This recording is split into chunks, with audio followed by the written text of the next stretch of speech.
सगळ्यांनी या सगळ्यांनी आपले कार्यकर्त्यांनी या इकडे.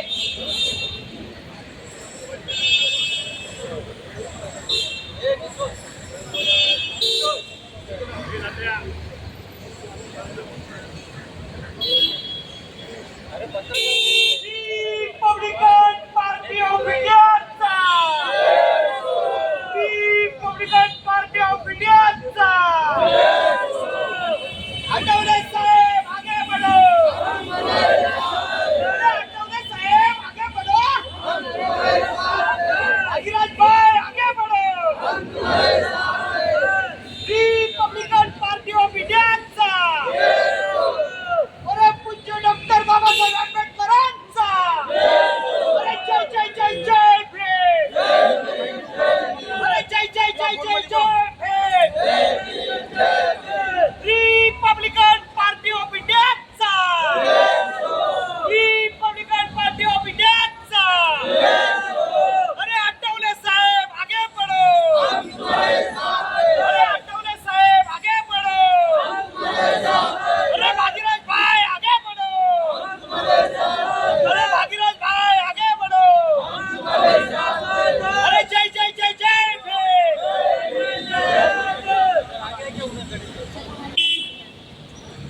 रिपब्लिकन पार्टी ऑफ इंडियाचा आठवले साहेब आगे बढ़ो. हम तुम्हारे साथ हैं. आठवले साहेब आगे बढ़ो. हम तुम्हारे साथ हैं. सर्वांचं स्वागत करतायत. ते महाराष्ट्रातल्या आंबेडकरी चळवळीचे फार जवळचे मित्र आहेत. आठवले साहेबांचे जवळचे मित्र आहेत. त्यांनी आता आठवले साहेबांचं स्वागत केलेलं आहे.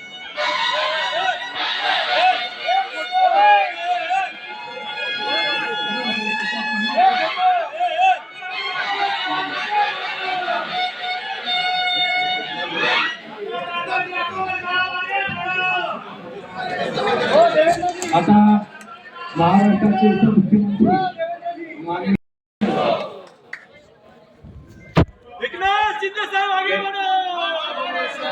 केंद्रीय सामाजिक न्याय मंत्री रामदास आठवले साहेबांचा आज त्यांच्या मंत्रिपदाचा दशकपूर्ती सोहळा या ठिकाणी संपन्न होतोय आणि या प्रसंगी उपस्थित सीमाताई आठवले, आमचे सहकारी मंत्री छगन भुजबळ साहेब, उपाध्यक्ष अण्णा बनसोडे, प्रवीण दरेकरजी, अविनाश मातेकरजी, गौतम सोनावणेजी, सिद्धार्थ कासारे, सुरेश पारशिंगे, बाबूराव कदम, विवेक पवार, राहुल बोधी, सर्व व्यासपीठावरील सन्माननीय मान्यवर, राजू आहे, बाकी आणखी आहेत पण मला जेवढी नावं दिली तेवढी वाचली. आणि आठवले साहेबांची परवानगी घेतली मी. मला ठाण्याला लहान मुलांचा कार्यक्रम आहे, ऑक्युलर इम्प्लांट बसवला आहे आणि पहिल्यांदा ते ऐकणार आहे. त्यामुळे त्या कार्यक्रमाला ठाणे जायचं आणि आपण बऱ्याच हजारो लोकांच्या मुलांचं ऑपरेशन केलं. म्हणजे हे ऑपरेशन नाही 22चं. आणि आज अतिशय आनंदाचा दिवस आहे की आठवले साहेबांच्या मंत्रिपदाला 10 वर्ष होत आहे. म्हणजे मोदी साहेबांना 12 वर्ष, तुम्हाला 10 वर्ष, ते पण भरून तुम्ही काढणार.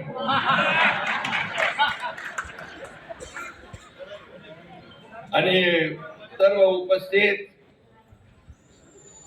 आठवले साहेबांवर प्रेम करणारे चाहते बांधवांनो आणि भगिनींनो, आजचा आपल्या सगळ्यांसाठीच अभिमानाचा आनंदाचा दिवस आहे. सतत राहणं ही सोपी गोष्ट नाही.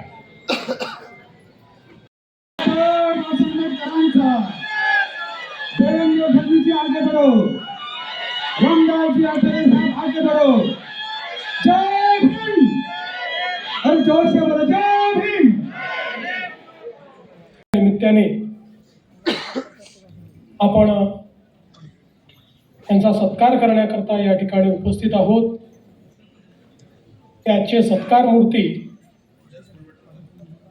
देशाच्या आणि महाराष्ट्राच्या राजकारणातलं एक दिलखुलास व्यक्तिमत्व म्हणून यांच्याकडे पाहिलं जातं। ते केंद्रीय मंत्री माननीय रामदासजी आठवले आणि त्यांना अतिशय सक्षमपणे साथ देणाऱ्या सीमाताई आठवले, मंचावर उपस्थित असलेले ज्येष्ठ मंत्री छगन भुजबळ साहेब, अध्यक्ष राहुल नार्वेकरजी, उपाध्यक्ष अण्णा बनसोडेजी, आमदार प्रवीण दरेकरजी, अविनाश महातेकरजी, परशुराम वाडेकरजी, सिद्धार्थ कासारे, राजाभाऊ सरोदे, गौतमजी सोनवणे, MS नंदा, काकासाहेब खंबाळकर, सुरेश बारसिंग, भदंत डॉक्टर राहुल बोधे, श्री संजय सिन्हा, मंचावर उपस्थित सर्व मान्यवर, या ठिकाणी मोठ्या संख्येने उपस्थित असलेले आणि रामदासजींवर मनापासून प्रेम करणारे सर्व माझ्या माता भगिनी आणि बंधूंनो, आज खऱ्या अर्थानं अनेक दशक या व्यक्तीने एका विचाराकरता समर्पित अशा पद्धतीचं जीवन जगलं। जनसामान्यांचे नेते म्हणून सातत्याने ज्यांनी आपली राजकीय कारकीर्द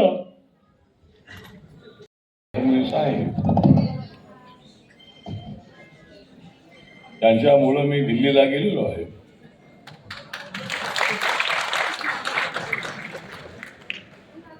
आणि त्यांनी मोदी साहेबांना सांगून मला त्यांच्या मंत्रिमंडळामध्ये बसवले, म्हणूनच मी मोदी साहेबांना हसवण्यापेक्षा महाराष्ट्राच्या राजकारणामध्ये अशी परिस्थिती आहे की मी ज्यांच्यासोबत जातो त्यांना सत्तेवर ठेवूपर्यंत मी त्यांच्यासोबत राहतो। ठीक आहे, माझा गट छोटा गट आहे, कार्यकर्ते खेड्यापाड्यातले माझ्यासोबत आहे। आणि बाबासाहेब आंबेडकरांनी सांगितलंय की सामाजिक न्यायासोबत आर्थिक न्याय, राजकीय न्याय, आपण आंदोलन करत असताना कधी जाणं आणि सत्तेमध्ये कसं जायचं हे माझं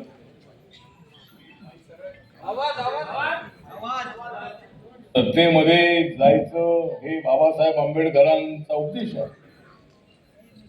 बाबासाहेब आंबेडकर सुद्धा केंद्राच्या मंत्रिमंडळामध्ये होते। मला महाराष्ट्राच्या मंत्रिमंडळामध्ये सुद्धा जाण्याची संधी मिळाली। त्यावेळेला या महाराष्ट्रात होती काँग्रेसची आंधी, म्हणून मला मिळाली मंत्रिमंडळामध्ये संधी।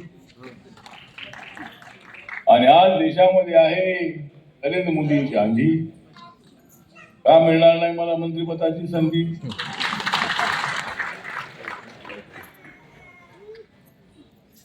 आणि जोपर्यंत नरेंद्र मोदी साहेबांची आणि माझी दिल्लीमध्ये आहे जोडी, जोपर्यंत नरेंद्र मोदी साहेबांची आणि माझी दिल्लीमध्ये आहे जोडी, तोपर्यंत राहुल गांधीजी पुढे जाऊ शकत नाही। आम्ही सर्वजण एका महत्वाच्या भूमिकेवर आम्ही एकत्रित आहोत। नॅशनल डेमोक्रेटिक अलायन्स मध्ये मी आहे, रिपब्लिकन पार्टी ऑफ इंडियाचा निळा झेंडा घेऊन मी त्या ठिकाणी आहे, भारतीय जनता पार्टी सोबत आहे। आणि माननीय बाळासाहेब ठाकरे त्या काळामध्ये होते आणि त्यावेळेला नितीन गडकरी साहेब मला वाटतं आपले टीव्हीचे अध्यक्ष होते। तर त्यावेळेला बाळासाहेब मला म्हणाले की तुम्ही आमच्या सोबत आलो पाहिजे। आणि मी सुद्धा ठरवलं, मी सगळ्यांना विचारलं, सगळ्यांनी चर्चा केली. मला सर्वांनी हाच सल्ला दिला, आंबेडकरी विचारवंतांनी, आंबेडकरी साहित्यिकांनी आणि तुम्ही हा निर्णय घ्यायला हरकत नाही. भाजप सेनेसोबत जायला काय हरकत नाही, वैचारिक मतभेद काय मुद्द्यावर असू शकतात,